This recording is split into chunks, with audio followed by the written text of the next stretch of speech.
Hello, everybody. Welcome back. Today we will be revealing the Abomination of Desolation, also known as the Antichrist. All right. Now, this is, all based on my own research. A lot of it will be my own theories, and I'm not going to state it as if it is fact. So, when it is something that I'm theorizing, I will let you know that it is a theory. Most people who have done the research probably have come to the same conclusions as me, and that's fine. That's good. But it is important that we tell our brothers and sisters in the Lord because you should probably know about the prophecies. The prophecies must be fulfilled in order for us to get out of here, right? And also because if we see things coming and we do not warn others, then their blood is on our hands. All right. All right. So now, most of you should probably already know about Nebuchadnezzar's dream of the statue with the 5 parts. Well, if you don't, all right. You can read about this in the book of Daniel. Now, many people say that the book of Daniel is pseudepigrapha, but the fragments of the book of Daniel were found in the Qumran, the Dead Sea Scrolls. And from what I can tell, the parts that were found, the fragments that were found, lined up with the Ketuvim, which is part of the Tanakh. Not to mention that most of the prophecies have come to fruition. So it is, safe to assume that the book of Daniel that we find in the Tanakh in the Old Testament is actually a legitimate copy for the most part. All right. So if we go to Daniel chapter 2, you can read about Nebuchadnezzar's dream. Now, in verse 31, all right, we can see that Daniel is shown the dream by the Lord, and he says that he saw a great image, all right, who was very bright, and his form was terrible. Now, in verses 32 and 33, he describes the parts as a head of gold, breast and arms of silver, belly and thighs made of brass, legs made of iron, and feet made of iron and clay. So we can see that the value of the image decreases as we go from the head to the feet. But what is interesting is that the strength of his parts increase, all right, from the head to the legs, but then to the feet it's weak again. All right, so the feet have the least amount of value and the least amount of strength within this image. All right, now a stone, uncut stone, because we know that uncut stone represents the Lord, because the Lord does not like stones polluted with hand tools or anything like that. Another stone comes and it smashes the weak part of the image, which will be the feet. All right, the whole thing crumbles down, breaks into pieces. The wind blows it away, and then the stone grows into a mountain that takes over the whole earth. Of course, we know that the stone obviously represents the kingdom of the Lord. All right, so in verses 38-44, 38 through 44, I'm sorry, Daniel talks to Nebuchadnezzar and pretty much tells him that the head of gold is his kingdom, and that all the other parts of this image were kingdoms that were going to come after his. And he also explains how the feet mingled with the iron and clay represent a kingdom that is divided among rulers. And apparently some of these rulers are not human, even though they will have children together.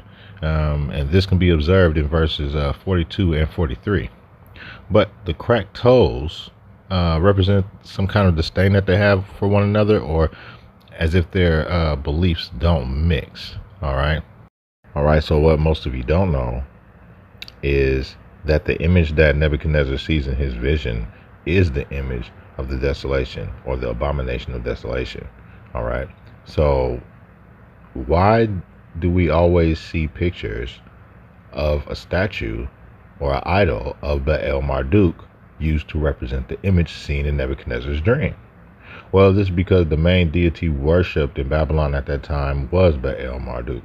All right, and we have actually found historical artifacts, all right, that actually prove that Baal Marduk was the main deity worshipped at that time. All right, so if we look in Daniel chapter 3, we can see that Nebuchadnezzar, he makes an idol out of solid gold, which is obviously influenced by the dream he had. And this is why most people assume that the image that was seen of the five parts were the image of an idol or a statue of Baal Marduk. All right. So, in a sense, Baal Marduk is the abomination of desolation, or what you would call the Antichrist or the beast. All right. All right. And I already know what some of you are saying. You're saying, what? The abomination of desolation isn't a deity, it's a man. Well, in my theory, the abomination of desolation is a deity, and I'm going to show you that evidence later.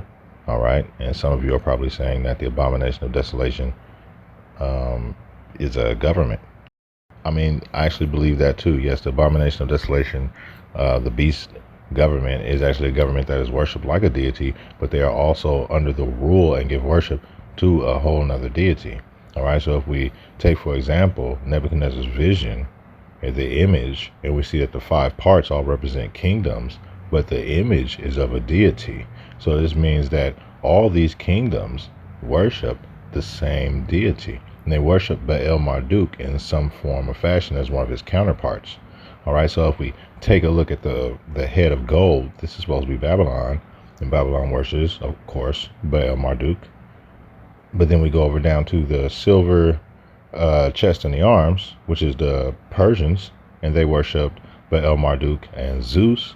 We go down to the belly and the girdle, and that's brass, and that's Macedonia, who worshipped him as Zeus. And then we get down to the legs of iron, and here we see that they worship him as Zeus, but then there's a transfer, because you got the Greco-Roman, so they worship him as Zeus, and then they worship him as Jupiter. And then you also have the Hellenistic Jews who are worshiping him as Baal God. And then we get down to the feet mingled with the iron and clay. So the question is, what does this final kingdom worship him as? All right. So now we go over here and we skip to the vision of the four beasts, which is in Daniel chapter 7. And we look at verses 4 through 7, we can see that the kingdoms that once all represented the different parts of the image are now represented as these four animals. All right. So one is a lion, and he has like wings of an eagle. And one is a bear, and he's turned on his side, and he has a rib in his mouth. All right. The other is a four-headed leopard, and he got wings like a chicken. And then we got this huge beast with iron teeth. Now, I believe this is a dragon. Some may disagree with me, but it's just my theory.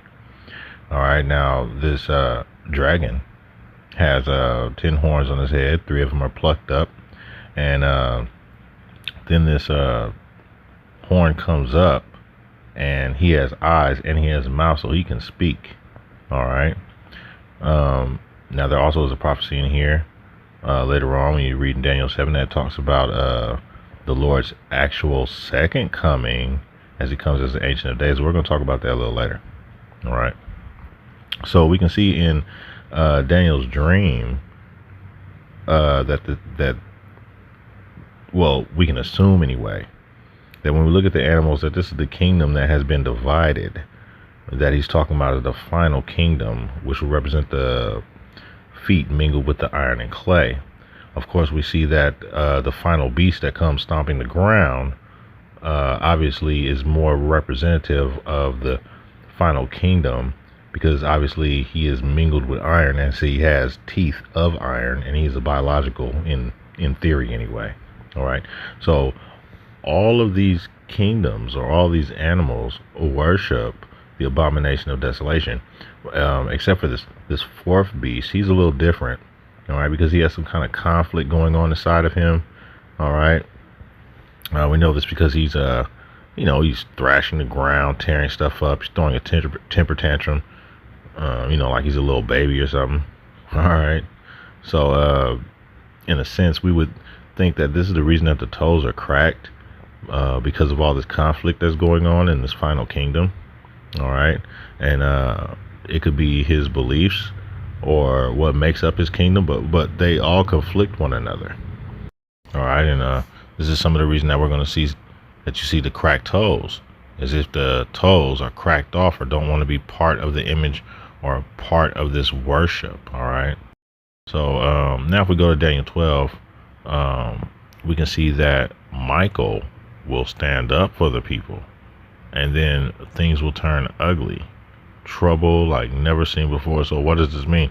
So if we go to Revelations 12, verses 7 through 12, it reads that war will break out in heaven.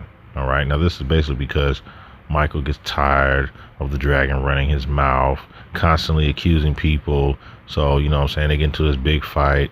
You know, Satan and his crew go up against Michael and his crew. You know what I'm saying? Satan loses. All right, he's cast down to earth and he's not allowed into the sky. So, you know, he starts throwing a temper tantrum like a big baby, taking it out on everybody around him who happens to live on earth. All right. All right, now, I know what some of you thinking. Hey, well, wasn't Satan already knocked down to the ground? Well, as we talked about in our earlier discussions, that is not the same Satan that was knocked down to the ground by the Lord. All right, so the Satan that was knocked down to the ground, we know as Enlil or Hellel, as the Tanakh states his name, as we find in the book of Isaiah. All right, so Hellel was knocked down to the earth, and in many mythologies, he becomes like the ruler of the underground and of souls and of demons.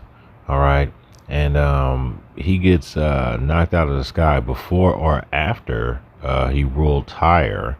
All right, in Ezekiel chapter 28, verse 17, we can see that he shined brighter than any other angel. That he was more beautiful probably than the other angels, and he was like really, really smart. Now all this went to his head, and this is what caused the Lord to knock him out of the sky like a bolt of lightning. Hey, and you know, just a fun fact: Hellel and Kalel mean the same thing. So Hellel means light of El, all right, and Kalel also means light of El, or you could say light of God. So S for Superman, more like S for Satan. Nah, I'm just playing around. But anyway, this is why they call him Lucifer, because Lucifer means light bearer and it goes with his name. All right, so Hallel is also, he isn't just known as the deity of the underworld, he's also known for plagues and curses and trickery. All right, but according to the word, he is the king of the underworld. All right, and he is represented as two deities in Greek religion, sometimes three. One is Adamus, which is the deity of conquering. Another is Apollo, which obviously this is one of his deities, and his uncle Hades. Now Apollo is like obviously Hallel. All right, I mean Apollo means deity of light. All right, now Apollo is supposed to be obviously a deity of light, and he is deity of beauty and music and art, and he just happens to be deity of curses. This is almost everything that is attributed to Lucifer. So obviously this is one of his counterparts. All right, like I said, his uncle Hades is also a counterpart of Hallel. Hades is king of the underworld, is named after him, but you know, in the Greek tongue, this place would be called Abaddon. All right, now Lucifer is still worshipped even to this day, and in theory, I believe he represents, or his belief system represents, the cracked toes on the image of Nebuchadnezzar's dream. And I'll explain some of that later.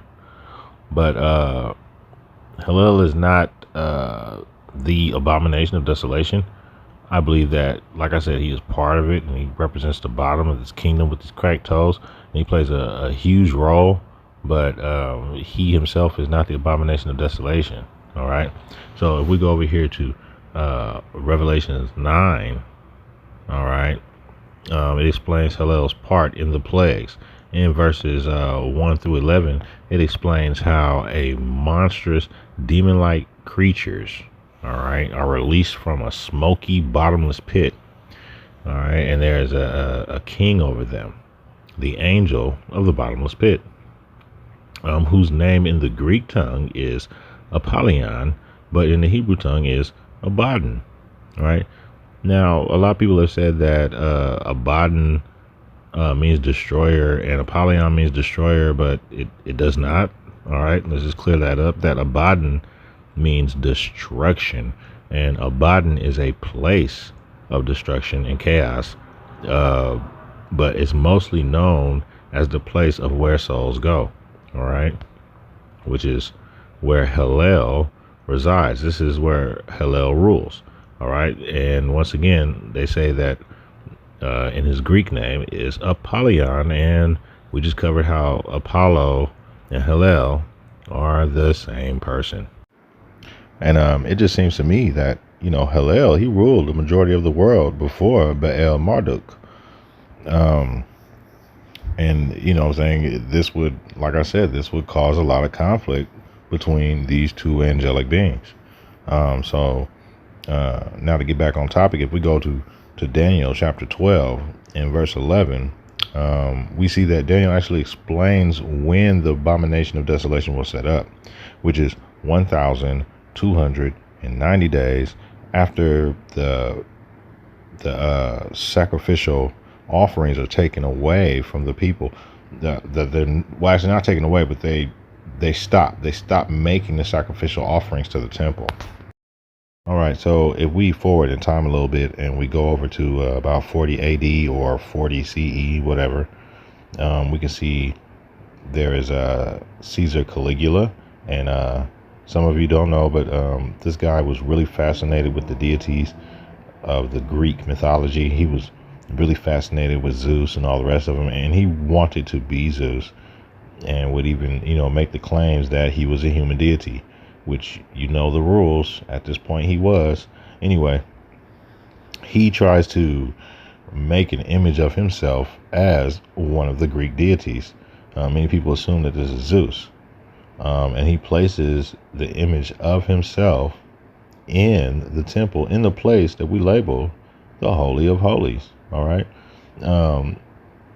Well, this causes a lot of problem with the Jews, as they knock down the image, and it causes kind of like a revolt. Obviously there was a lot of religious tension going on between Rome and the Roman Jews. If we forward in time a little more to 66 AD or CE, whatever. All right, we'll see that the Roman government was actually telling the Jews to make sacrificial offerings to the emperor. All right, and they were mad about how they were being mistreated, and they didn't want to make sacrifices to Yah for Rome. So there was a priest, and his name was Eleazar. All right, and he started this revolt against the Roman governor. All right, and he said, no, we're not going to make any more of the sacrifices. All right, we're not going to make any more of the custom sacrifices to the emperor. All right, now this kind of started a huge war. All right, and about 1,290 days later, all right, or about almost 3.5 years later, the temple is destroyed. All right, hundreds of thousands of people are killed. All right, then in my opinion, this is all started over religion, but a lot of people will say no, it was just started over the mistreatment of the Jews and the prejudice. But historically, I could say, it was probably most likely religious. Now, according to Yeshua, this is when the abomination of desolation is supposed to set up. So if we go over there to Matthew chapter 24, verse 15, Yeshua says that when you see the abomination of desolation standing in the holy place, let who reads understand. All right, verses 16 through 19, Yeshua says to everyone that they should basically run away from that area when they see this happening, and even run away from the temple, obviously, because you're probably going to die, right?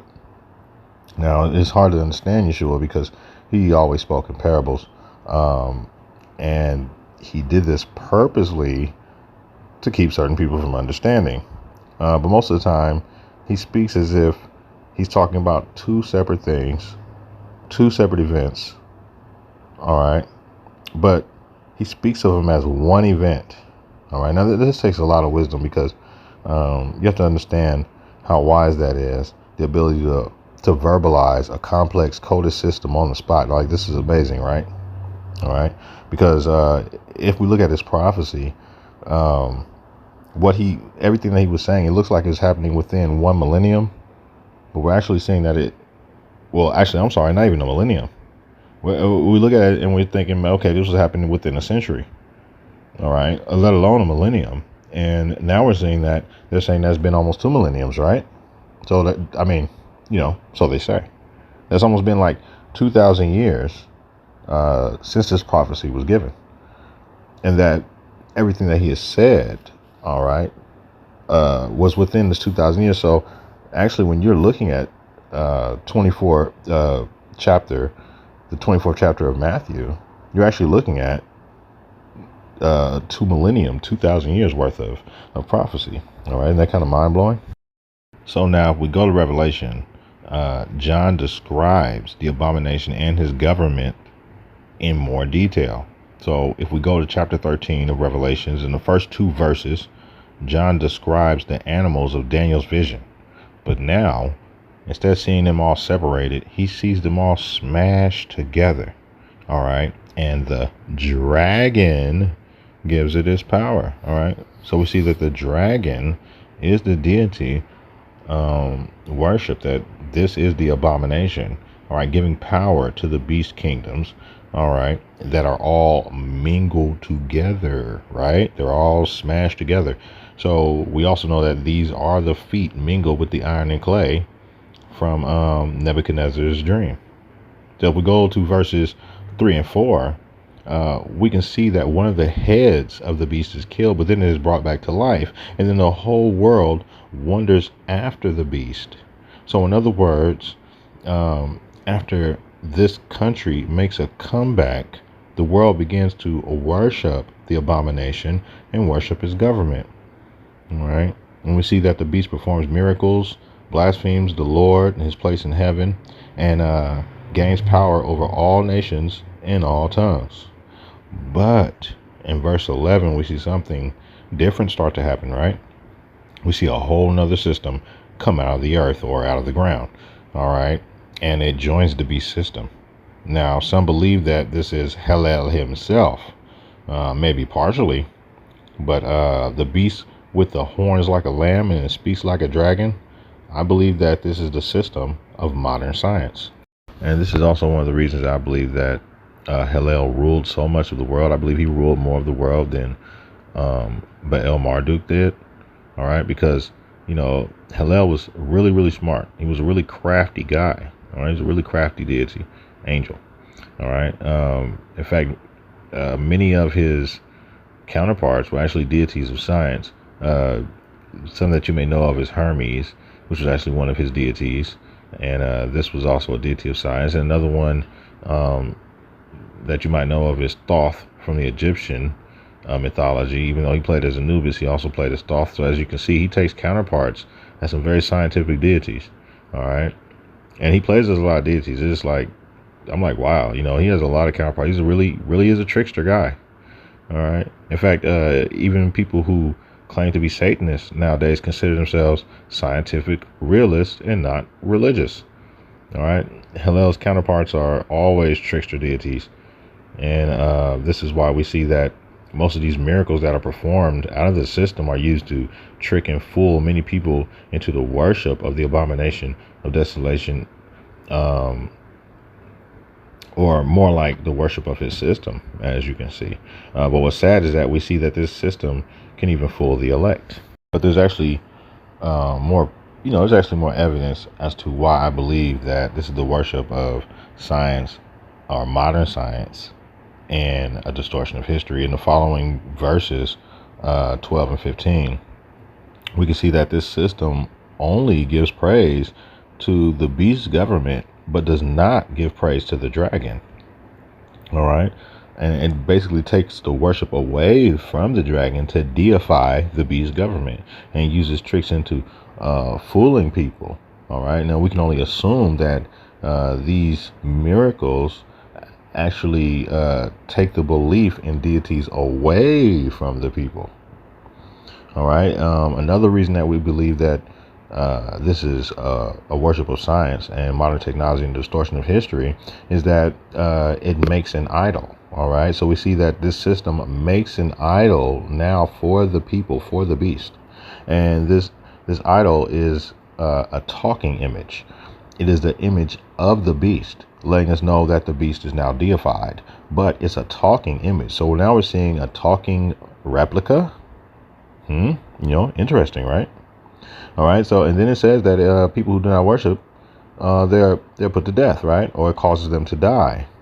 But of course, this is just a representation of Nebuchadnezzar's golden idol of Baal Marduk, because he told people that they had to worship it or die. All right. So Baal Marduk system, right? This new system of Baal Marduk, which is the divided kingdoms, now has a new idol that was commissioned by Hillel himself. All right, so you have to understand that when you're reading the book of Revelations, you're actually John is actually seeing a vision of the future that he does not live in. All right, so he's trying to describe everything, and these are the best descriptions that he can give. But I shouldn't have to sugarcoat it, because everybody should know that the talking image or the talking images are screens and monitors. That's right. Same things that we look at all day, every day, right? All right. Now, these idols receive more worship than any idol ever in history. I mean, we literally devote most of our time, and some of us devote most of our free time, if not more than what we should be giving to Yah. All right. Being amazed by the word and praising the Lord. All right. So this image of the beast is pretty much the image of everything that you would see on there, right? This is the image of our governments, our scientists, or even the social media. All right. And they're all being worshipped while watching this idol. And they're receiving praise, fear, respect, and even blind obedience that should be reserved for Yah. And in fact, in verse 16, we can see that the beast government uses the idol to enforce everyone everywhere to get marked. All right. Marked as if they marked like cattle to be owned by the beast. All right, now some people think that this mark is not a physical one, it's actually just a spiritual one. All right, so I mean, most people believe this because of some verses that are in the Old Testament. You can find some verses in Exodus, Deuteronomy. In fact, take Deuteronomy chapter 6 verse 8 for example. We see that the obedience to the laws of the Lord, Moses said, they're signified. He puts them in the hands and our foreheads. All right. And this is why people say, okay, the mark on your right hand and the forehead represent the worship of the beast. It's not a physical mark. But the Old Testament is not talking about a physical mark. It's talking about spiritual worship. All right, so this is marked spiritually. And yes, this is represented in the beast system because you are giving your worship to the beast system. But this is also a physical mark because it affects things that are not of the spirit, like buying and selling. All right, so it is obvious that it is definitely talking or trying to imitate the Lord. Definitely. If the abomination of desolation, all right, the beast is always trying to imitate the Lord and always trying to imitate Yah. So it is no doubt that it is trying to imitate his obedience, he wants to imitate the worship received from Yah. So I mean, if we interpret everything correctly, and I know some of y'all gonna be mad about this, all right, it basically says that everyone will worship the talking images and willingly do everything it says to show their allegiance to the beast, the image, and its abomination. All right. Now, I'm not taking it out of context. Now, some of you say, well, you're taking it out of context. Okay. Well, you know what? There are a lot of people who have their own theologies and their own theories and their own interpretations, and that's fine. All right. This is my interpretation. I don't mean to offend anyone. So, sorry. Anyway, it is actually this system, all right? It is actually this system that comes out of the ground and everything that actually weakens the Abomination of Desolation, all right? I think that Abomination of Desolation actually hates this system, all right? Because the Abomination, all right, this deity wants worship, All right. He wants to be worshipped as a celestial entity. He doesn't want to be worshipped as a deified government. So the system that comes from Hillel, it kind of seemed like he did that on purpose so that he could still worship away from the dragon, because Hillel doesn't care if the dragon receives worship or not, just as long as they don't worship Yeshua, and as long as their souls go to Abaddon. All right, because when you worship Yeshua, your soul goes to be with him when you die. But if you worship the dragon, all right, if you worship the beast, or you worship the Hillel, all right, your soul is sent to Abaddon, which is where Hillel rules. In a sense, Hillel's idol was really a Trojan horse that was meant to steal the worship away from the dragon. And this is why many of Baal Marduk's followers call Hillel the devil. All right. Now, most of you should know by now who the abomination is, or who I'm actually talking about. We covered this in some earlier discussions, but in this divided kingdom, Baal Marduk is known as God. God is his name. All right. G-A-D in Hebrew, G-O-D in English, but just G-D. Okay. We've covered this. All right. This is why all the kingdoms of Nebuchadnezzar's dream are part of one deity. And like I said, this deity is Baal Marduk. So Baal Marduk is worshipped in Babylon, head of gold. All right. Then he's worshipped as Marduk and Zeus, Persia, arms of silver and chests of silver. Then he's worshipped as Zeus, Macedonian, belly and girdle brass. All right. And then as Zeus and Jupiter, and iron, Rome, right? And Hellenistic Jews as God. All right. And that's the final entity we see is Baal God being worshipped before this kingdom of mingled iron and clay, which we can just assume to be the worship of God and Hillel, which is actually causing a whole lot of conflict within this kingdom, which is where we see the cracked toes. I'm just saying it. I'm just calling it how I see it. All right. So yes, the abomination of desolation is the worship of God. All right. Now, many of you thought that he was a man. You're like, no, he is a man. He's not a celestial creature. All right. And if you still don't believe, then let's go over here to Revelations 13, chapter 13, verse 18. And it says, let he who has wisdom and understanding count the number of his name, which is the number of man. All right. So in Greek, it says of man. It does not say of a man. All right. And that's very important. All right. Everybody needs to know that, because the system, or the number of man, is actually just human numerical systems, right? And when you use numbers, or you assign numbers to words, names, and phrases, all right, it's called Gematria. So according to John, using Gematria, all right, we can find the name of the beast, and it will add up to 666. So let's take his advice. So we go over here and we use Jewish Gematria, all right, and we add up the phrase, my name is God, it equals 666. If we add up the phrase, God is my name, of course, 666. Now, some of you are like, okay, well, that's a little weird, but that's not shocking, because you know that many people could make a lot of things add up to 666, right? Using Jewish Gematria. All right, I'll give you that. There are a lot of things I'll add up to 666. But this next one, all right, this is going to be hard to beat, because if we use English Gematria, right? And you see that we used the name of God, but we spelled it in English for Jewish Gematria. But what if we spell his Jewish name, Gad, G-A-D, in English Gematria? My name is Gad equals 666. Gad is my name equals 666. All right. Bow in your face. And I'm not making that up. All right. And this is This is not just coincidence. All right, now the scary thing is that even the elect have been fooled into worshiping God in the place of Yah.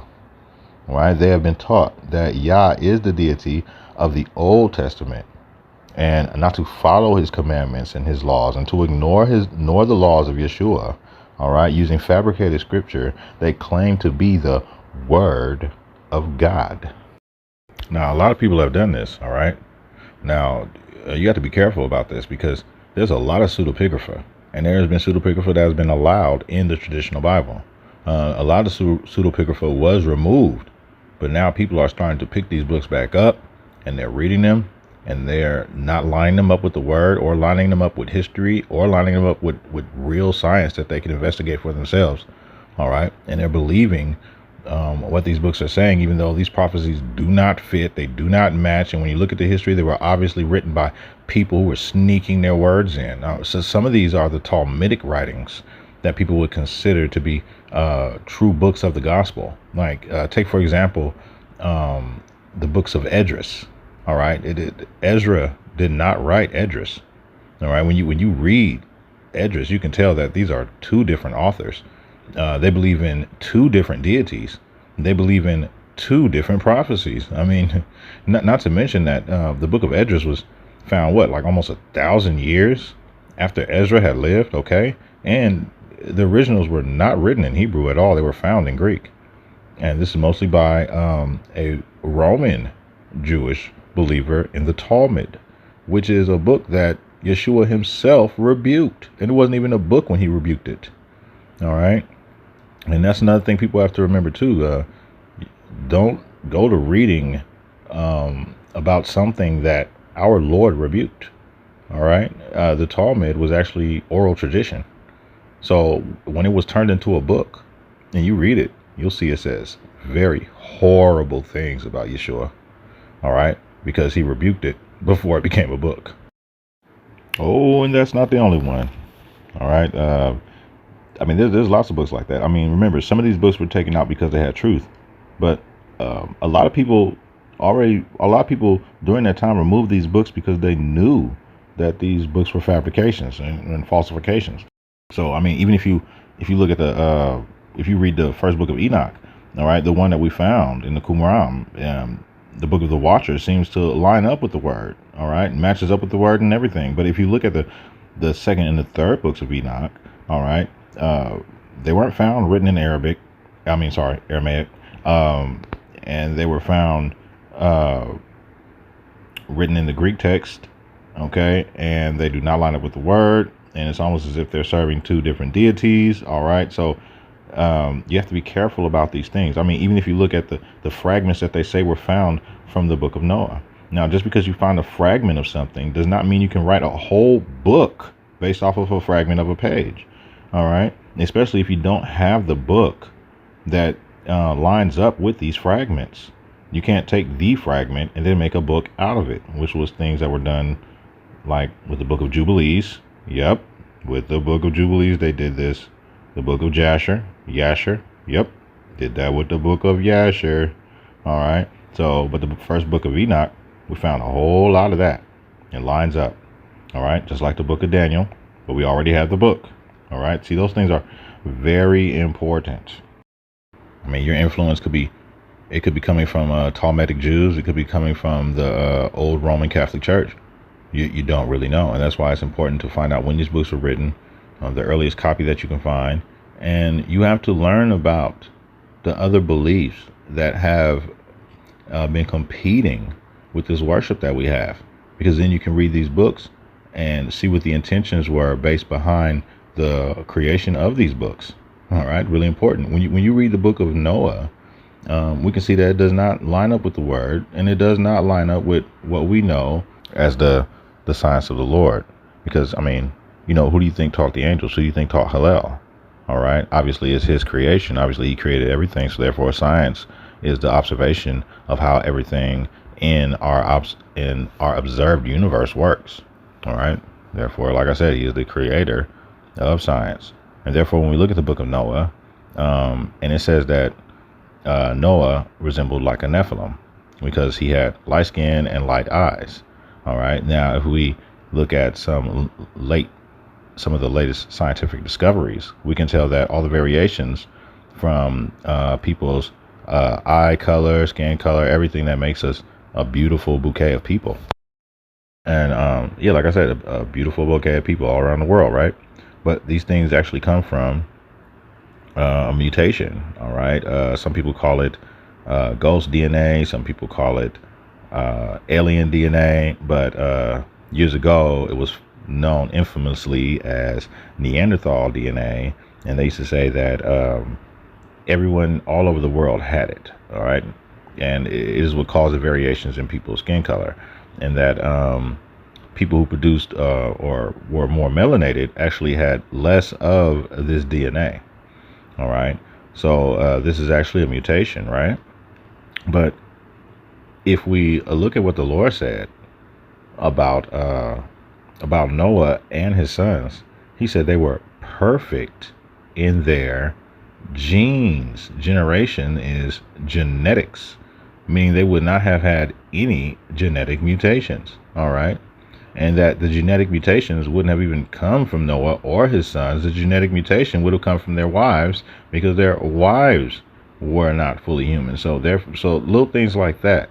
All right. This is how we study the word. And then we look at these little pieces of fragments that people find, and we can make these determinations based off of what the Lord said, and even using some real science, and we can discover the truth. In fact, I'm about to give you an easy way for beginners on how to point out pseudepigrapha. All right, even if it's in the Bible. All right, let Yeshua be your foundation for the word. It's that easy. I mean, you know, it will take some research and some studying on some of these other books, but it's really easy just from that point right there. All right. If it does not line up with Yah, if it does not line up with Yeshua, all right, because it's not that hard if you just let him be the foundation. Now, some of you are like, oh, that's where you're falling off. That's where you make the mistake, because you just want to go off his words, or just a certain couple of books and a certain smaller number of this and that. Okay, let me tell you, all of your research, now you're not just researching, you're actually taking everything that you're reading into heart. All right. And it's a lot of things, and they don't line up. Why do you think Yeshua said that the road to destruction is wide? This represents all the different beliefs and everything that does not line up with him. It's a very thin, narrow path, all right, of truth that's laid out within everything. All right, so we have to be really careful, because our enemies are really smart. All right, they're really crafty. They have literally deceived the whole world, just like the word has said, and deceived us into worshiping Baal God. All right, it's a scary thing. So if we look at some history and we go to 64 AD, we see that Rome is burnt down. Everybody said that Nero has something to do with this, but we see that Italy later makes a huge comeback. All right, in the form of Catholicism.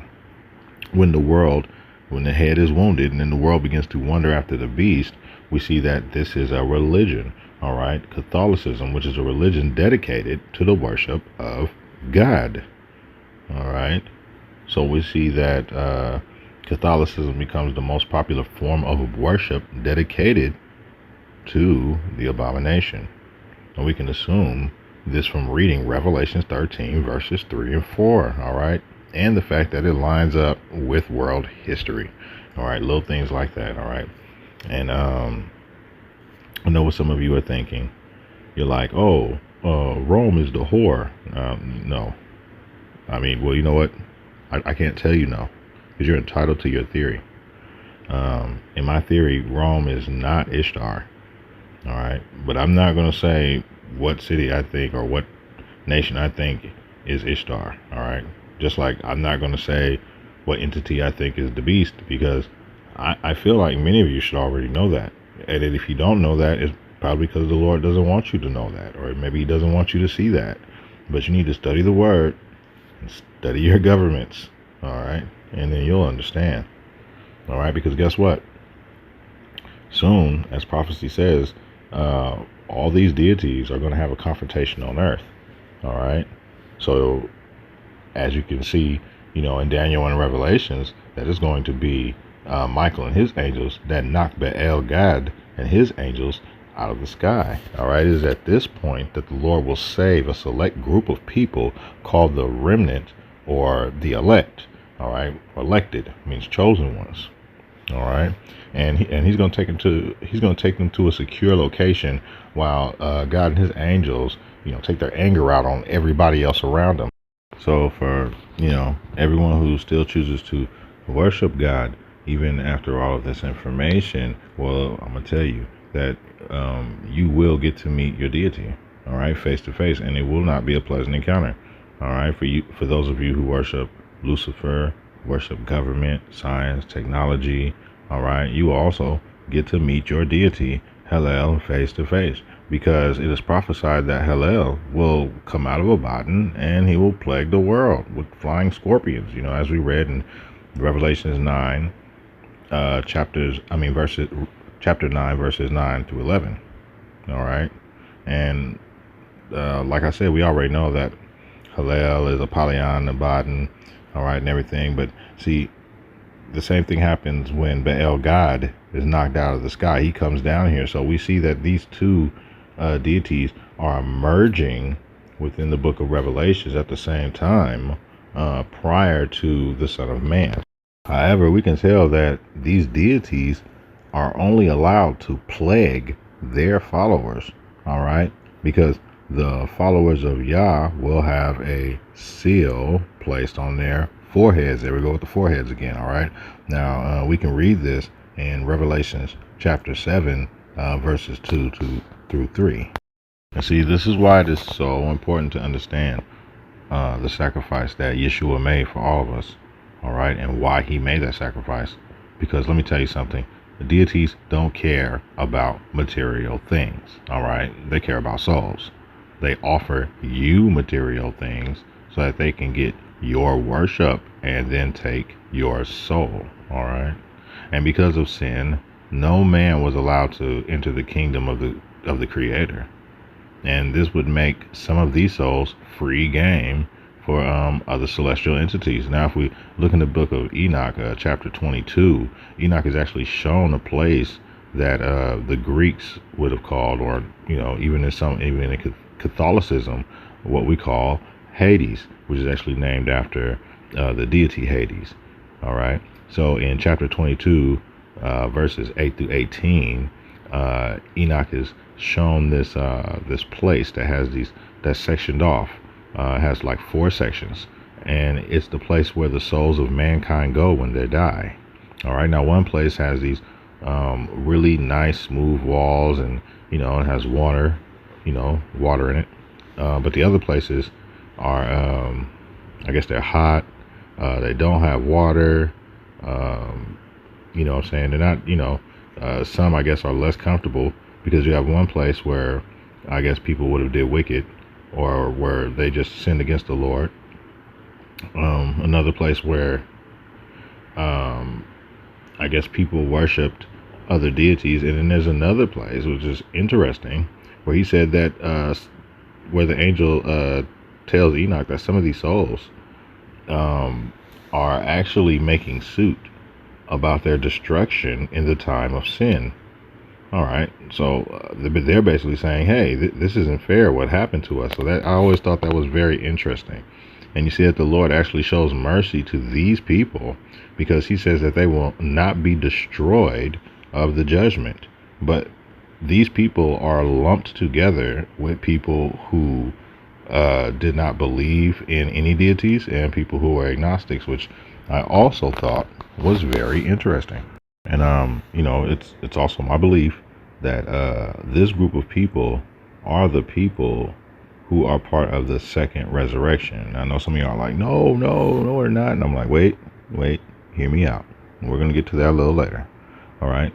But, Enoch, in the book of Enoch, these places are described as being separated or divided, and that the souls cannot cross over their divide.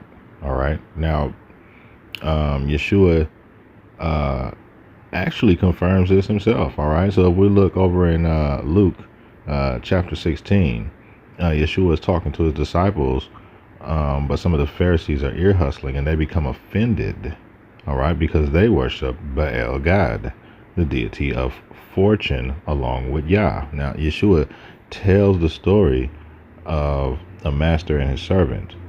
But as you can tell from the interpretation, all right, that he is obviously talking about Baal Gad, all right, and when you look at it, you see that this servant is a steward, and he's a bad steward, okay, and so Baal Gad is like, you cannot be my steward anymore. So this steward goes out and he unjustly cuts his master out of a lot of money so that he can gain the favor of the people. All right. But here's the weird part. Um, his master looks at him and he's like, "Oh wow, that was very clever. You're smarter than even some of the angels." All right. So Baal God is proud of his sneakiness. All right, because he's craftier than the angels. No, seriously, I'm not making this up. So in verse 9, Yeshua he says to the people, a very strange thing. He says, "Make friends with the unrighteousness of mammon." But of course, we know that mammon is Baal God. So he's actually saying, make friends with the unrighteousness of God, so that when you fail, the unrighteous will receive you into their habitation. All right. And then he says in verse 10, for, those who are faithful with little will be faithful with much. And those who are unjust with little will be unjust with much. All right. He's basically saying, in other words, God rewards his followers for unjust things, but Yah rewards his followers for their faithfulness. And I mean, you can observe that in everyday life, because if you're doing the right thing, you're probably wondering, you're looking around, you're like, man, that's not right. How come, everybody else is doing the wrong thing and they're successful? Well, there you have it. All right. And you wonder why big business succeeds, why all these entities are allowed to steal from the people and yet become monopolies. Well, there you have it. Baal God, all right, he blesses the unjust for the unjust things that they do. And for Yeshua to, tell people to make friends with the unrighteousness of mammon, or make friends with the unrighteousness of Baal God, that's a scary thing, because he's basically saying, if you worship God, then you might as well worship him all the way, because you can't worship Elohim and Baal God, or you cannot serve Elohim and Mammon. All right, as stated in verse 13. Now, when he said this, of course, the Pharisees, they got angry. All right, but as you can see in verse 18, Yeshua, he called them adulterers. All right, for worshiping this other deity. All right, then he told them where the followers of Baal God go. Now, remember, he speaks in parables, so he didn't just straight come out and say it, but this is all lining up with what he is saying. All right, so he tells us about where they go, or when they die, in verses 20 through 31. All right, so he used the story of the poor man named Lazarus, all right, who worshipped Yah, and then of a rich man who obviously worshipped Mammon, or worshipped God. All right, worshipped Baal God. Lazarus was a servant of Yah, but he was very poor. I mean, he was extremely poor. All right, I mean, he was even eating out of the trash of the rich man. But the rich man, who worshipped Mammon or worshipped God, all right, I mean, he was living the good life. All right, he ate fat plates every night. All right, and when they died, all right, they went to the exact place that was described in the book of Enoch. All right, but one went to the section that most likely had the smooth walls and the running water, but the other one who worshipped Mammon or worshipped Baal Gad, all right, he went to a place that was hot and dry and had no water. All right. So the rich man, he sees Lazarus over there with Abraham, and he says, "Hey, can you send Lazarus to come just drop some water on my tongue because there's no water over here?" And Abraham lets him know, "Hey, there's a divide right here, and souls can't cross." The rich man who worshipped Mammon or worshipped Baal God, he says, "Well, if somebody was to just come back from the dead and warn his family, all right." And then Abraham says, "No, I mean, they already have the gospel. They already have the word." And he says, basically, the gospel is not enough, but if somebody was to come back from the dead and warn his family, they'd believe him. All right. And Yeshua is basically like, no, they wouldn't. All right. He knew this because, I mean, I don't know the exact number, but he brought many people back from this place. All right.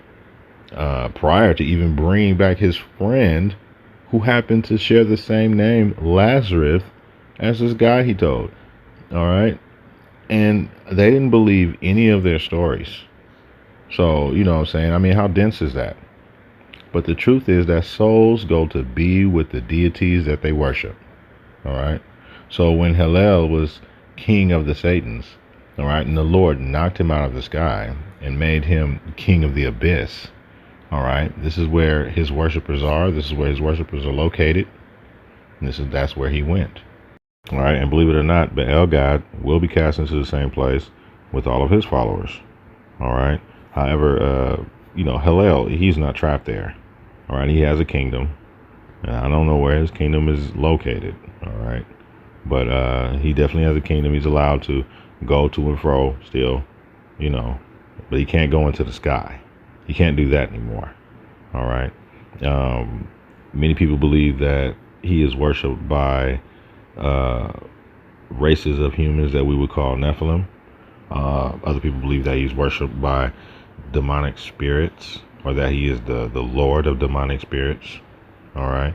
Either way, he received the title of the devil. It is actually Hillel who confronts Yeshua.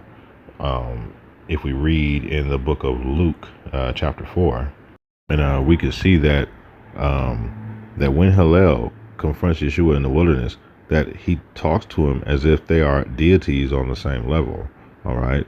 Now we see that Satan recognizes Yeshua as Ben Elohim, or the son of Yah, but he doesn't recognize Yeshua as Yah. All right.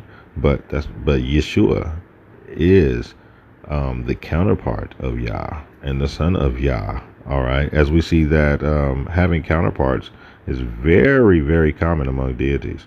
All right. So the Father Yah sends his angel, who is Yah, who sends his son, who is Yeshua, who is Yah in the flesh. All right. Some of this can be observed in the book of Exodus, chapter 23, verses 20.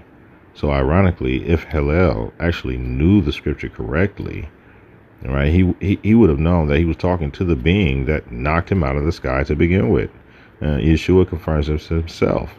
So if we go to Luke chapter 10, verses 17 through 18, and we see that 70 of Yeshua's disciples come to him, saying, "Hey, we even have the power over demons in your name." And this is why it is so important to say his name correctly. We're really gonna cover his names. I mean, seriously, next time we'll cover his name and his prophesied name that needs to be said so we can get up out of here. All right. Anyway, but in verse 18, Yeshua says, "I saw Satan fall from heaven like lightning." All right. Now, Yeshua was not yet born in the flesh when Hillel was knocked out of the sky, as we read about in books like Isaiah and Ezekiel, which predate his birth. All right. So this was the angel of Yah that we know knocked him out of the sky. So by Yeshua basically stating that he saw Satan fall, all right, he was saying that he was the one who did it as Yah. All right. The reason Yah came in the flesh was to save souls from Abaddon. So by paying for sin with his own blood, own untainted blood as a blood sacrifice, all right, um, he now became a deity head figure, even though he was already Yah. But now, as the payment for sin, he was allowed to save all the souls, that all the souls could now be with him. All right, we could not enter into the kingdom of the Father and be around the Father because of our sin, but now we could be around Yeshua, the Son of Man, who is the Father, because he has paid for the sin. Now we know that the first place that was described in the book of Enoch that had the smooth walls in the water was for people who are waiting on the promise, waiting on salvation from their sin. And that when Yeshua paid the ultimate sacrifice, that this place was no longer needed. And so this door was open and all these souls went to go be with the deity that they worshiped. All right. This can be observed in Matthew chapter 27, verses 50 and 53. When Yeshua had laid down his life, many people witnessed souls coming up out of the ground, coming up out of the graves, and leaving Hades and then walking around Jerusalem. Of course, this must have angered the gods, right? Or more specifically, Baal God and Hallel. And now the final showdown between Yeshua, Ben Adam, all right, and these other deities for rulership, I guess, of the world. All right, it will begin on what is called the terrible day of the Lord, and this is talked about much in the Old Testament, and it's even talked about in the book of Revelations. All right, so everybody likes to paint this picture of Yeshua as being this sweet, gentle, kind, forgiving person, and yes, he is kind and he is forgiving, but sweet he is not. All right, he is not a sweet person. I mean, you can even look at Matthew chapter 10 verses 14 through 15, and he says basically, you know, what he did to Sodom and Gomorrah will be nothing compared to what he does to people who reject him. All right, I mean, Yeshua also speaks about the terrible day and how everyone, even his believers, will mourn. All right, and this is, you can see this in Matthew chapter 24 verse 30. All right, the terrible day is prophesied over and over within the Old Testament. All right, it's a terrifying day for both followers and unbelievers of Yah. Seriously. And you know what's so messed up is that, you know, they deceived us. All right, they fooled us, made us want for this day. All right, they made us want for the great and terrible day of the Lord. This is a terrible day.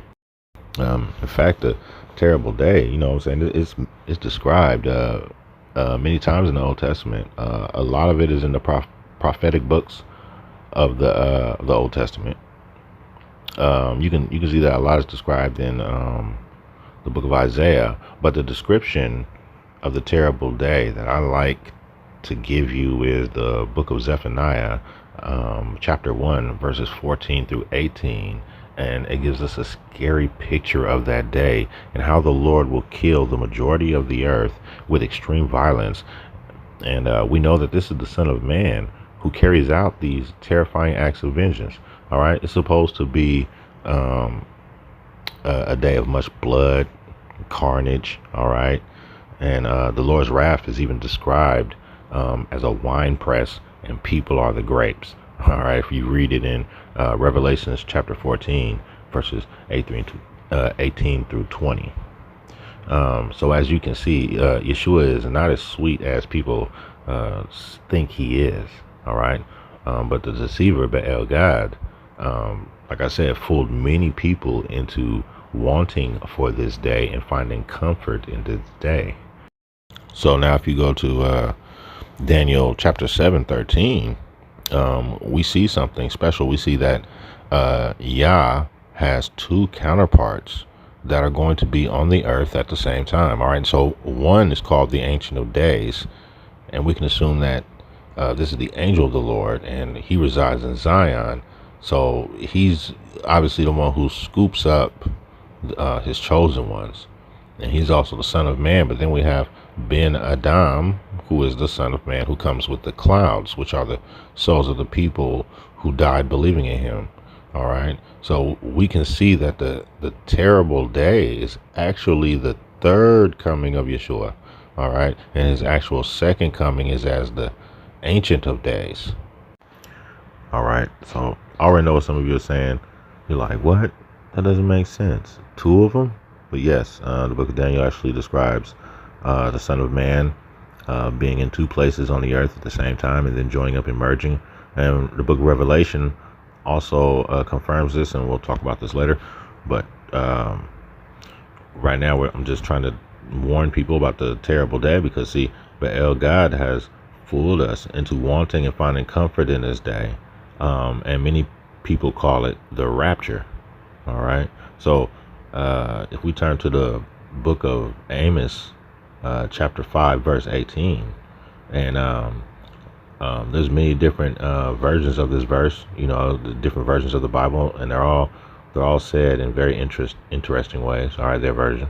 But basically, they all say, woe to you who say, if only the day of the Lord were here. It says you have no idea what you're wishing for. That day brings sorrow, not light. So in other words, we'd have to be fools to want for the terrible day. And we have been fooled, right? We have been deceived into wanting for this day. All right. And the reason that people call this day the rapture instead of the terrible day is, from what I assume, could be found in 1 Thessalonians.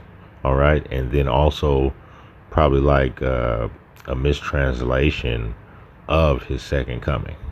All right. Now, First Thessalonians is considered pseudepigrapha. This is because some people believe that it wasn't actually written by Paul himself, but actually maybe one of his students or proteges. But for my own personal reasons, I find that it's pseudepigrapha, or at least the verse in chapter 4, which is verses 16 through 17, which tell us a completely different outcome of the terrible day, saying that when he comes with the clouds, we will be transformed, and that we should find comfort in that day. Even though, we have all these other verses in the Old Testament and everything leading up to this day that says this is a terrible day. I mean, even Revelations chapter 11, 13, where it says, even the remnant. So these are the chosen people, right? These are the ones he chosen in Zion. Even the remnant are frightened of that day. They're scared of that day. All right. So many Christians and many believers also refer to the terrible day as his second coming. But according to the majority of the Old Testament, especially Daniel, Joel, and the book of Revelations, and Yeshua, even Yeshua himself, confirms that the terrible day is his third coming. And I'm assuming that you would like to know about his actual second coming. Am I right? All right. So I guess if we go to Daniel chapter 7, all right. So after Daniel sees the four beasts that represent the abomination and his kingdoms, all right, we see a figure in verse 9, which is called the Ancient of Days. All right. Now, the description of this figure has been the basis of much debate, as many find the description of his hair offensive. All right. It messes with me even just talking about it sometimes. All right. So it reads that his hair is like pure or fine wool.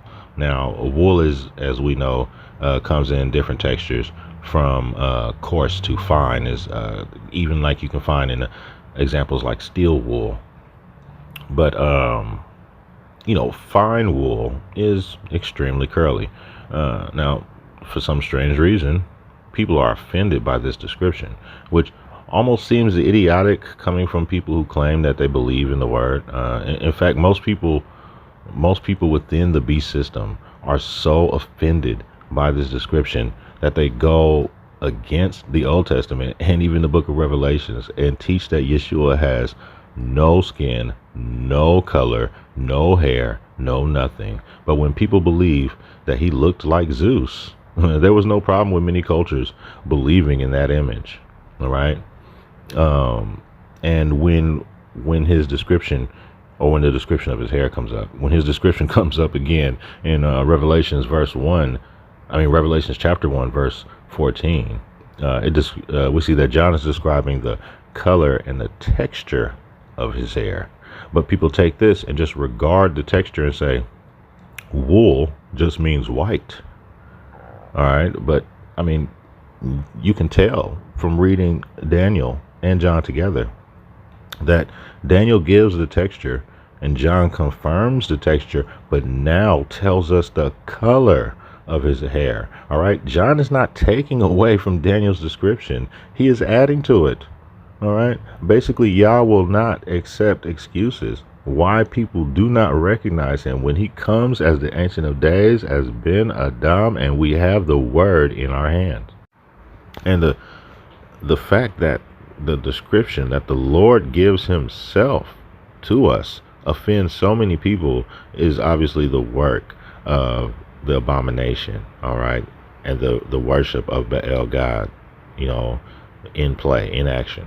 Because I mean, when I was young, all right, I believed that, well, we were taught that he had straight blonde hair, or even straight black hair, and you know what? I still loved him. And when I found out his hair was super curly, I loved him even more. So what's your excuse?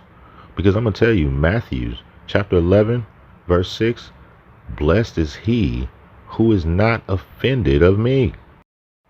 Now, the Ancient of Days, he comes to gather up his people for about 3.5 years after Michael knocks Baal God down to earth, as described in Revelations 12, verses 7 through 12.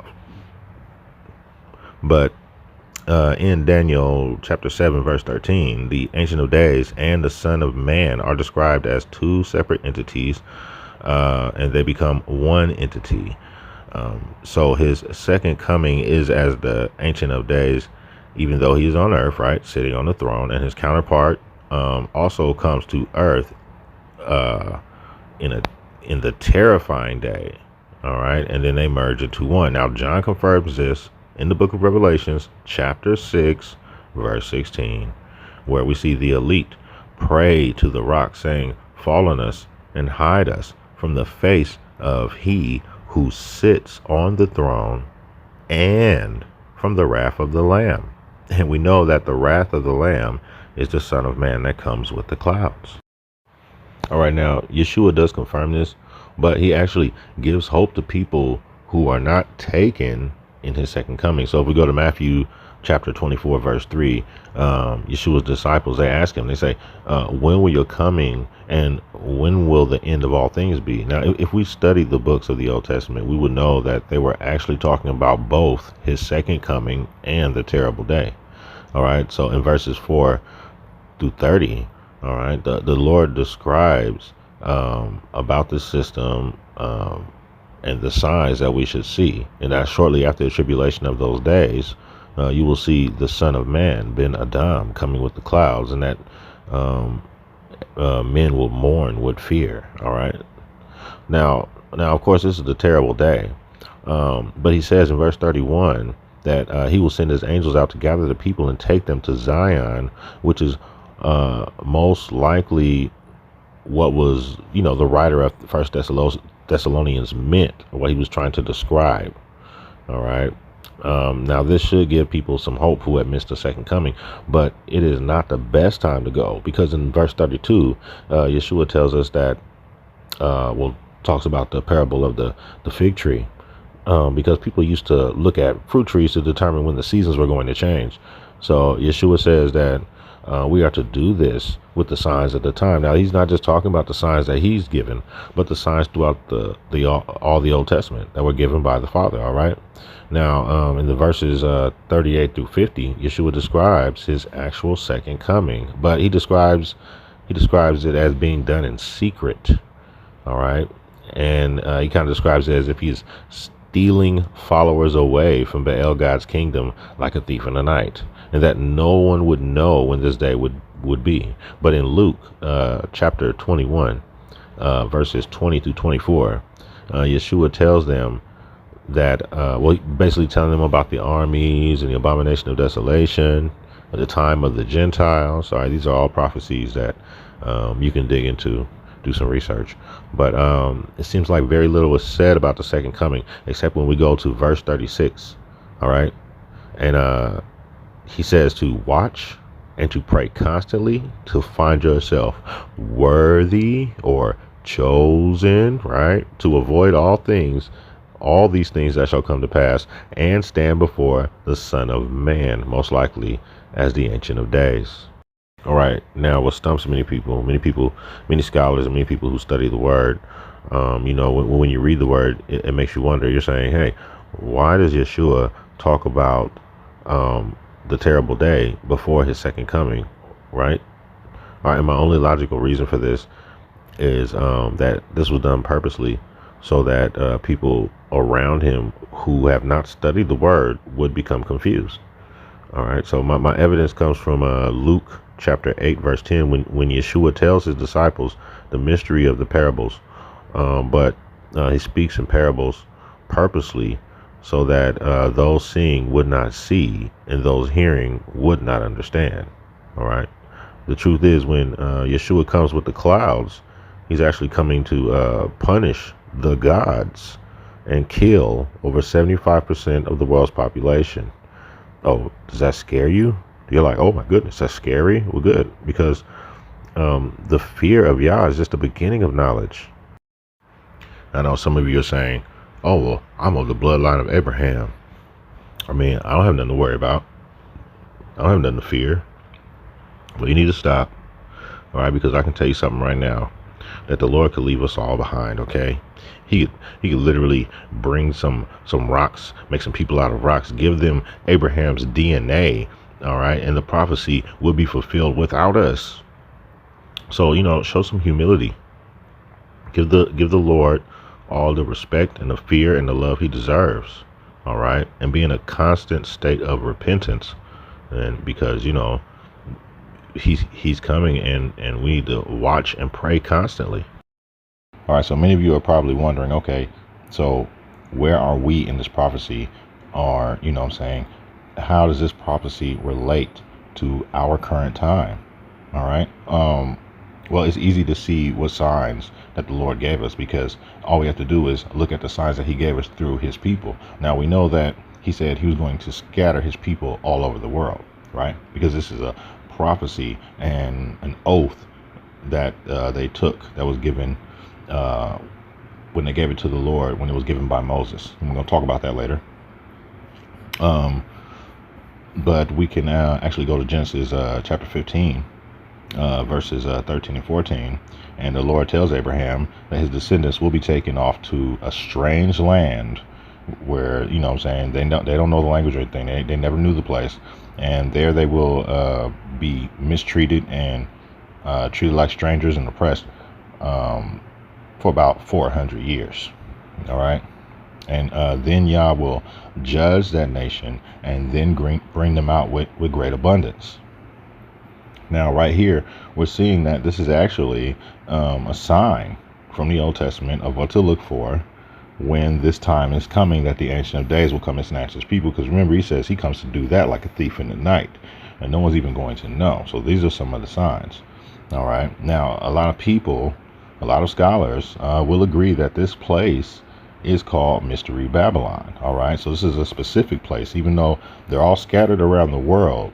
We're given this sign of this specific place, which is Mystery Babylon.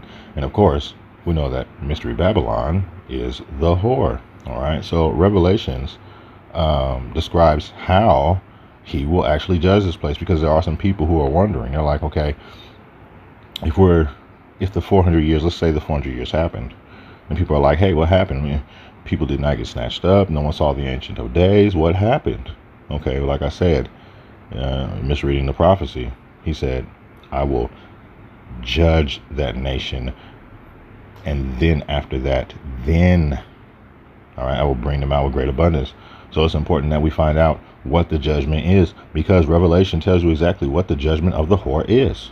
All right. In fact, we can go to chapter 17. And in verses 9 to 13, all right, the angel makes a clear description of the beast and his system, which is why I say, you guys should already know what this system is. I'm not going to explain it, but just looking at the description that the angel gives you of it, I'm pretty sure you can relate that to something, right? Ooh, because if you don't know what that is, man, you better learn your politics, learn about your government. And, I mean, you got a lot to learn, baby. Like I said, let's just put it like this. All right, this system of the beast was finally completed in the late 40s. This is all I'm going to say. Yeah, all right. And verses 16, all right, you can see that the rulers of this kingdom, they actually hate the whore, all right, known as Mystery Babylon. And the Lord will use them, all right? The Lord uses the beast to judge Mystery Babylon. All right, and the reason that he uses the beast government to judge Mystery Babylon is because Mystery Babylon worships the beast, or worships the government and its image. All right. And as you will start to learn, even in some examples of the Old Testament that we can go through on another discussion, but the Lord actually uses these deities that people worship to judge the people. All right. So it will be the beast that judges the whore. After this, we know that the Ancient of Days will come and snatch his people, because Baal God will soon get knocked to the earth. All right. So see, these things have to line up. All right. And like I said, we know that this is a time of when the Lord is causing these deities to punish their own people, or plague their own people, worshipers, because we can also see, like I said, Hallel is released to plague people with the flying scorpions. Baal Gad is knocked to the earth, and he cannot touch the people who worship Yah, but he seems to plague his own followers. But in the ninth chapter of Revelation, verses 15 and 14, we see that 4 angels that we can assume were worshipped before the flood, because in the book of the Watchers and the book of Enoch, we see that the Lord actually punishes some of those angels that were worshipped as deities and had children by having them buried out into the wilderness. All right. So in verses 14 and 15, we can see that 4 angels were buried underneath the river Euphrates. All right. And that they will be released to also plague mankind. All right. Because once again, these were deities that were worshipped by men, and the Lord uses these deities to plague mankind, even if it is a government entity. All right. And we can only assume from reading this that all this takes place within a 3.5-year period of time. All right. Also, for the same length of time, 2 witnesses, all right, that are spoken of in book of Zechariah, chapter 4, verses 12 and 14, and in Revelations 11, verses 3 and 4. All right. They will prophesy to the world and testify of the terrible day, and all the followers of Baal God and Hallel will be unable to stop them, because they will have power that is given to them by the Lord. All right. So after about 3.5 years, it is Hallel who succeeds in killing them, and the whole world will celebrate. I don't know why, right? Because apparently they considered the plagues of these 2 witnesses to be worse than the plagues of these other false deities, which I'm assuming at this point many people are worshiping, or just said, okay, forget it, you guys are the gods, or whatever like that, right? Just submitted to these deities. And then you have the 2 witnesses who are like, don't do it, the terrible day is coming. All right. See, now in verse 11, we see that after 3.5 days that their bodies have laid dead after Hallel kills them, that they come back to life. So a lot of people say that times and half a time equals 3.5 years, but we actually see it's a ratio for just 3.5. This could be 350 years. This could be 3.5 days. You see what I'm saying? So, but I mean, reading Revelations, we can just, for right now, we can just assume this is actually 3.5 days. All right. So after they're called up, All right, that is when the terrible day will begin, because you can see for 3.5 years they were warning everybody about the terrible day. Then they get killed, and now it starts. All right, so Ben Adam, the Son of Man, he comes and he will kill the worshippers of God and Hillel. All right, and then Baal God will be cast into Abaddon with Hillel, most likely to be with the souls that worshipped him, because all souls must go to the deities that they worship. All right, but unlike before, you see, because Hillel's able to just walk up and in and out of this place. All right, but when Baal God and Hillel are both cast into this place, a seal will be placed on there this time, keeping them from being able to go as they please. And some of you who have been studying the scriptures, you may have come to that the same conclusion as me, but you may be wondering, like, what happens to the angel of death? What happens to death? Because death isn't talked about in this part. All right, and for some of you who don't know, death is actually a big part of this. He's actually one of the four horsemen, and we'll talk about the four horsemen in another discussion. But he is actually the angel that was sent through Egypt that killed the firstborn when Pharaoh refused to let the people go. If we go to Exodus chapter 13, verses 15 and 16, all right, we can see that Moses tells everybody to sanctify all the firstborn males before Yah. This also has to do with the 144,000, but we'll talk about that later as well. All right, so he says to do this to remember how the Lord basically sent the angel of death to go and kill the firstborn of Egypt as a sacrifice to Yah. All right, therefore, he sacrifices all males to Yah in the matrix. All right, and that this is also their form of a sign for their hand and their forehead. But it's not a physical mark, but we see that this is a sign of their worship. And many people who study the word assume that this is the reason that the Israelites start to worship the deity Moloch, assuming that Moloch was actually Yah. All right. Now Moloch is the baby eater deity, or the deity that they sacrifice. They would sacrifice these firstborn babies to. All right, these young males to. And you can see that Moloch, who is actually the angel of death, right? Who is playing as if he is the Almighty, is Yah. He goes through these different personas, and he turns into Saturn in the Roman mythologies, as I talked about in earlier discussions. And then once again, he's turned back into death again, the angel of death.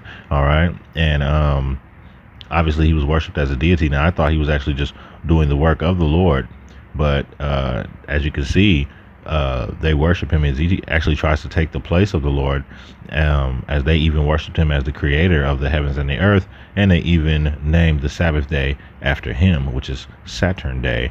So we can definitely see why the angel of death will be punished, and why he will be cast into the fire later on in the book of Revelation. And we also discussed how this same angel was seen earlier as Anu. So he was worshipped as Anu. So he goes all the way back. All right, he was probably one of the earliest Satans. All right, but like I said, there's not much said about him being cast into Hades, where they send the god Baal God. But we know that Hillel will be there when the place is sealed up, because that's his domain. So we can only assume in theory about what happens to death. All right. In fact, we can see that the story would conclude with death, Hillel, and Baal God, because and it actually answers some questions too, because we have a lot of friends and a lot of family who are all deceived into the worship of Baal God, right, by the deceiver. And many people are saying, hey, is that really fair that all those people, all the loved ones, get sent to this place in Hades, with Hillel, or with Hades and Baal God? All right, I mean, will they have to spend an eternity there with God in Hades? No. All right, and this is because of what Yeshua did for us. All right, so when he paid for death, right? With his blood became the ultimate blood sacrifice. Since we want to talk about male blood sacrifices, this is what it represented. He was the ultimate blood sacrifice. All right. And it was made because the wages of sin are death, right? And or we know that because, if you sin, you must die. And if you think about it, a person who has not sinned but has died, right? So what happens is this reverses the curse of death. So even though we've died, we're now given an extra life. All right. So his sacrifice paved the way for the second resurrection. All right. Now the people of the second resurrection will not gain the promise that the people of the first resurrection have, because the people of the second resurrection, they will have no powers. Now the promise of these powers are described in Daniel 12, chapter 12, verses 2 and 3. All right. And these are the people who will rule the world with Ben Adam for a millennium, for about 1,000 years. Some who show wisdom will shine like the firmament, and those who have converted many will shine like the stars of heaven. All right. Now this is actually talking about powers, gifts, and powers that we will have that are similar to the angels. All right. So after about 1,000 years, the seal of Abaddon, or the seal of Hades, all right, will be removed, and all the souls who make suit concerning their destruction in the end, all right, and were deceived, will be given a second chance. All right, and this is what we call the second resurrection. All right, now this section of Hades is described in the book of Enoch, chapter 22, verse 12. This is the group I was talking about that made suit. Okay, so the reason that we see that in the book of Enoch they do not suffer judgment, they do not suffer the destruction, is because these people were deceived greatly and are given a second chance. All right, in the second resurrection. All right, we can, like I said, they will not receive the powers as described in Revelations 20, 5 and 6. All right, but in verses 7 we can see also that Baal God is released with them. All right, so the deceiver is released because the seal has been removed, so he also comes out. All right, and I don't know how this happened, but he somehow deceives many people into turning against Yah again. I'm like, all right, so we can all assume that many of these people must be from the second resurrection, because there's no way the people from the first resurrection are going to do this. All right, so at this time we see that fire comes down from the sky and just burns everybody up who sided with Baal God. All right, and they will die of the second time. This is the second death. All right, so Baal God will be thrown into the lake of fire. All right, with the leaders of the world who already worship him. It's kind of ironic how the beast in his system is thrown into the lake of fire. Like, these are supposed to be these are human deities, right? And they're thrown into the lake of fire before the deity they worshipped and gave them power. See how ironic that stuff is? I mean, that's a punch in the face right there. That's a kick in the teeth. Ain't that what they said? All right, so after that day comes the great day of judgment, and this is when all spirits, so it doesn't matter if it's man, animal, or angel, they all get judged on this day. All right, this is like before the great white throne. All right, and this is when we see death now no longer has a part, and neither does Hellel, because you notice that only Baal God is cast into the fire with this government that was worshiping him. But on the judgment day, all the souls are released from Hades and from Abaddon, and therefore death is no longer needed, and neither is Hades. All right, and they both get cast into the lake of fire. Now we can see this in Revelation chapter 20, verses 12 through 14. All right. Now, I wanted to thank everybody for listening. Now, I know I said I was going to cover about, or we were going to talk about the prophesied name that everybody needs to say before we get out of here, and it is very, very important. I felt like I guess everybody needed to know this information, or that the Lord was putting it on my heart. Well, I hope it was the Lord, because we got to be careful when we speak on the Lord. Am I right? So hopefully this was the Lord that put this on my heart, that this needed to get out. We will definitely talk more about the Lord. We're going to start talking about his name, his names, plural, prophesied name is very important, because this needs to be done before we can leave. He needs to stop being called one thing and start being called another. All right. So, and also we're going to be doing some discussions about the four horsemen. As you know, we were talking about the angel of death already, so that's going to be an interesting discussion. All right, I'll see y'all next time.